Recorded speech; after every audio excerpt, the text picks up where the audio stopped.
안녕하세요. 클릭해 주셔서 감사합니다. 알아야 보이는 돈이 보이는 TV, 돈보TV입니다. 시청자님들 구독 꼭 눌러서 구독자가 되어주시고 끝까지 시청해 주시면 감사하겠습니다. 무더위가 기승을 부리는 7월과 8월은 정말 에어컨 없이 생활한다는 것은 상상하고 싶지 않을 정도인데요. 그래서 웬만한 가정에는 한 대 정도씩은 있으실 겁니다.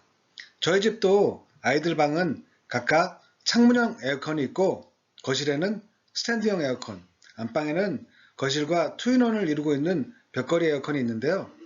그런데 정작 이 에어컨을 가지고도 전기요금 때문에 마음대로 틀지 못하시는 분들이 많으실 텐데요. 저희 집은 그런 걱정 없이 거짓말 조금 못해 에어컨을 하루 종일 틀고 있어서 그 방법을 소개해 드리고자 합니다. 지금부터 저희 집에서 하는 에어컨 하루 종일 틀고도 전기요금 폭탄 피하는 방법에 대해 설명드릴 테니까요. 끝까지 잘 들어보시고 실천해 보시기 바라며 참고로 전기요금 계산하는 방법도 설명해 드릴 테니 시청자분들 댁의 사용량과 예상 전기요금을 알아두시기 바랍니다. 구독 꼭 눌러주시면 감사하모니까 알림 설정도 잊지 마세요. 먼저 시청자분들 댁에 사용 중이신 에어컨이 정속형인지 인버터형인지를 아는 것이 가장 중요한데요. 이것이 왜 가장 중요하냐 하면 정속형은 절전 기능 없이 항상 최대 전력으로 가동되어 전기를 많이 사용하여 전기요금이 많이 나오고, 인버터형은 희망 온도에 도달하면 자동으로 절전하여 전기요금을 절감하기 때문입니다. 그러면 정속형인지 인버터형인지를 구분하는 몇 가지 방법에 대해 설명드리겠습니다. 첫째, 생산 연도가 2011년 이전이냐 이후냐를 보면 된다고 하는 얘기가 있는데요.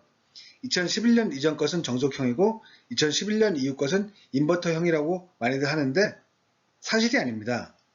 2011년 이후 것이더라도 인버터형 도입 시기에 차이가 있기 때문에 그렇습니다. 둘째, 냉매를 보면 알 수 있다고 하는 얘기가 있는데요. 이것 또한 사실이 아닙니다. 이유는 냉매 종류는 제조사마다 다르기 때문에 구분하기가 어렵기 때문에 그렇습니다.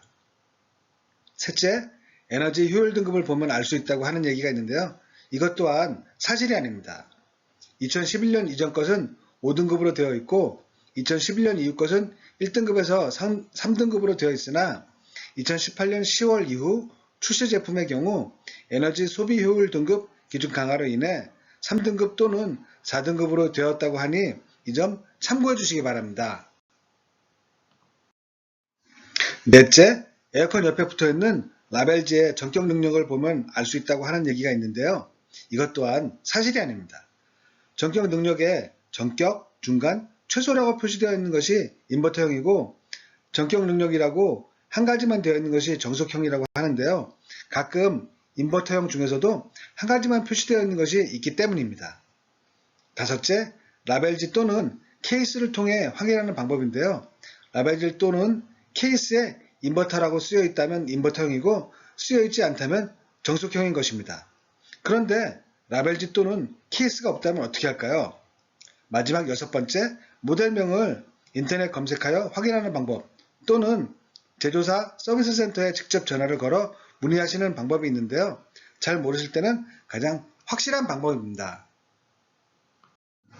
이제 정속형인지 인버터형인지 구분이 되셨다면 정속형일 경우에는 처음부터 낮은 온도로 시작해서 2시간 정도 틀었다가 2시간 정도 멈췄다가 하는 켜고 끄기를 반복하시는 것이 최대 70%까지 전기요금을 절감할 수 있는 방법인데요. 켜고 끄기를 반복하는 것은 사람마다 조금씩 차이가 있을 수 있으니 본인에 맞는 시간을 찾으시기 바랍니다. 그리고 인버터형일 경우에는 스마트 냉방, 스마트 케어, 쿨파워, 최저 온도 등 각각의 에어컨에 표시되어 있는 최적의 환경으로 시작하면 한 번에 높은 전기를 사용하게 되지만 내가 원하는 희망 온도까지 도달하는 시간도 빨라져 희망 온도에 도달한 이후에는 전기 소모가 평준화되어 최대 35%까지 전기요금을 절감할 수 있는 방법인데요. 희망 온도에 도달한 이후부터는 낮은 전기 사용으로도 실내 온도를 유지할 수 있기 때문에 하루 종일 켜놔도 전기요금 폭탄을 맞지 않는 것입니다.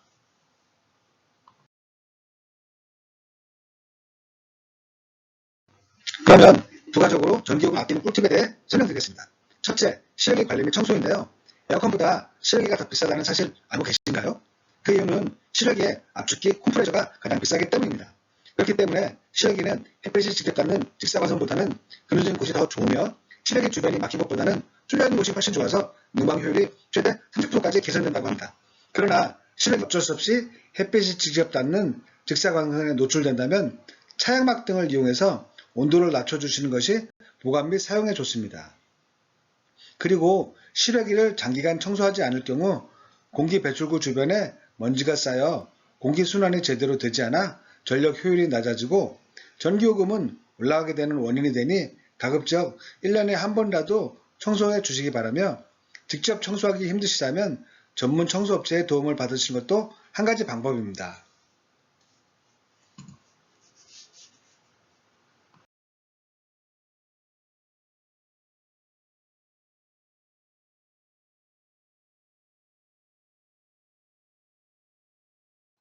둘째, 에어컨 필터 청소하기인데요. 1주에서 2주 간격으로 에어컨 필터를 청소해주는 것이 위생 및 전기요금 절감의 한 가지 방법이라고 합니다. 필터 청소로 인해 공기를 잘 빨아들여 바람도 잘 나오기 때문입니다. 셋째, 에어컨을 틀기 전에 창문 등을 열어 먼저 환기를 시켜주는 것이 좋습니다. 환기를 통해 실내 온도를 조금이나마 낮춰주는 효과를 보기 때문입니다. 넷째, 커튼, 블라인드 등을 통해 햇빛을 차단하기인데요. 여름 직사광선은 온도 상승의 주 원인이 되기도 합니다. 참고로 커튼은 약 50%, 블라인드는 약 15%의 일사량을 줄여준다고 하는데요. 암막 커튼이 가장 좋으며 가급적 빛을 반사하는 밝은색 계열이 좋다고 합니다. 다섯째, 선풍기를 같이 틀어 희망 온도까지 도달하는 시간을 줄이는 방법인데요. 한 실험에 의하면 최대 30%까지 희망 온도를 도달하는 시간을 줄일 수 있다고 합니다. 여섯째, 제습과 냉방은 작동 원리가 같기 때문에 제습으로 해놓으면 전기요금이 절감된다는 말은 사실이 아닙니다. 단, 비 오는 날 등 실내보다 실외의 온도가 낮을 때 제습을 함으로써 체감상 실내에서 느끼는 온도가 더 차갑게 느껴집니다. 이상으로 지금까지 설명드린 내용은 스탠드 및 벽걸이에 해당되는 내용이었습니다.